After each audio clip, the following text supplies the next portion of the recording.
So in this case, coronavirus spread too. So what we are given is there are n athletes, number from 1 to n, and for each valid I, the ith athlete starts at position I and his speed is vi. For any real number t is equal to 0, so this is normal, they are moving at a constant velocity. Unfortunately, one of the athlete is infected with a virus at time t equals to 0, and and if they are running and if at a point they are at same position, then it will, so if two athletes are at same position at a particular time and one of them is infected, it will infect the other person as well, and then it can carry on, so the new person can infect the other person as well. um, we do not know which athlete is infected initially. However, if we wait long enough, a specific set of athletes will get infected, right? So they are saying that initially, if someone was infected, we don't know who. But after some time, so if we wait long enough, uh, so out of n, let's say there will be only X athletes which can be infected, right?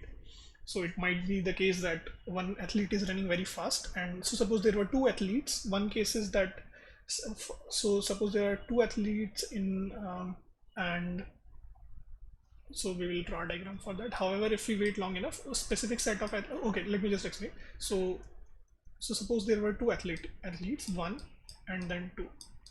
We don't know who is infected. Let's see first what we have to find here. So now what we have to, so basically we understand how infection goes on and we don't know who is infected initially. So just assume, so you have to assume that all of them are infected one by one. So suppose in first case only one is infected, in second case only n is infected, in third case only two is infected, in other case like each only one of them is initially infected, and then you have to find that what is the best case scenario and worst possible scenario. And best is basically the number of infected athletes is minimum, and worst case scenario is when all of them are infected, right? Something like that, or basically maximum number of them are infected. That is the worst case. So what we have to do is that we start by assuming that one is infected, so n is actually quite small, which is 5. So I just assume that we start with all the n's. So basically I start that 1 is infected, 2 is infected, 3 is infected, 4 is infected, 5 is infected, and then I just checked what is the size to which it can spread. So how do we calculate that size? Is suppose that there were two athletes, right, and one runs very fast. So suppose this is the graph for distance and time. So the slope of this graph will be velocity. So suppose one is starting at beginning. So it is given that for each valid I, the ith athlete start at position I.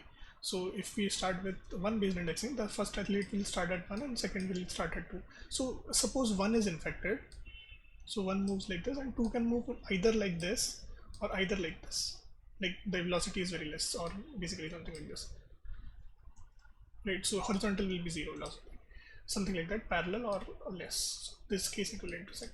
So if one was this and one was infected, then if velocity of second one was this one, only then it will get infected. If it was equal to 1, then they will never meet because they are parallel, and if it was more, then also they will never meet. So something like that, right? So that is the thing. So in this best case, so suppose the velocities were like this one and this one, then they will never meet. In best case also the infection will be 1, and worst case also the infection will be 1, because if one is infected, it can't infect 2. If 2 is infected, it can't infect 1, right? So that is the worst and best case thing. So now what we have to do is, first of all, you will just think that whoever is intersecting with each other can infect, so you will say that in this case, so we have to find worst case and best case, right? So let's look at this example where there are some velocities, and let's say 2 is a little bit higher than 3 actually. So they are not parallel, but they will intersect somewhere, right? So let's look at worst and best case scenario in this. So you have to think, let's say one is infected. So if one is infected, how many total people will be infected? So one is infected, so that is okay.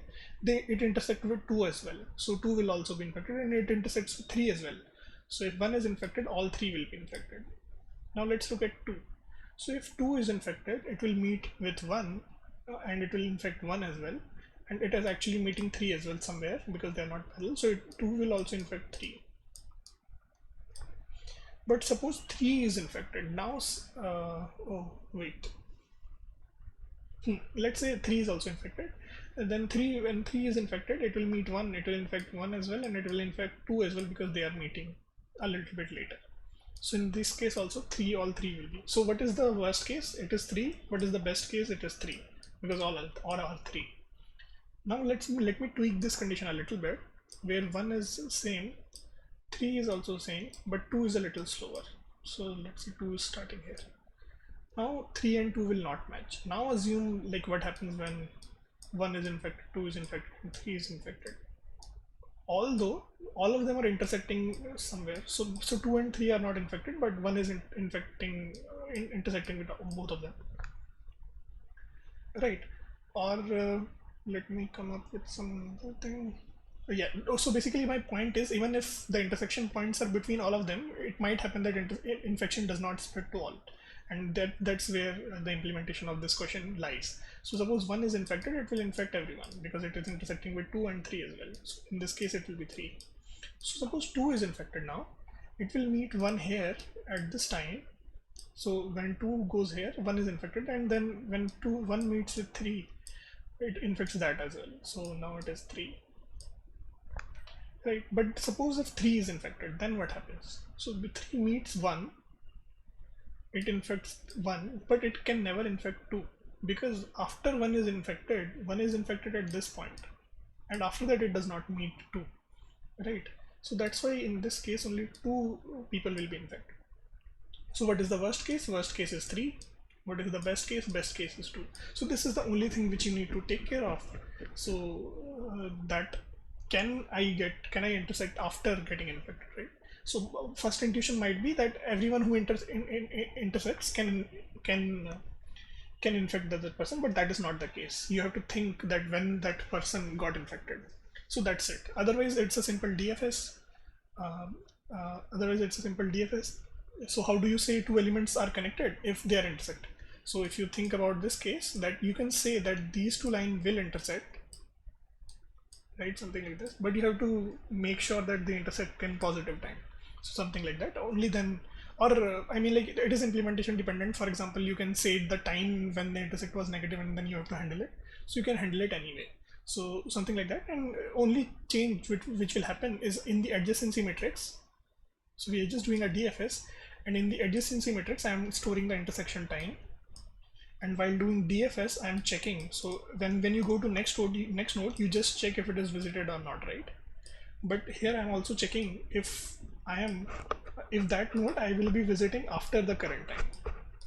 Only then I spread my infection to that person, right? So this is the only change in normal DFS.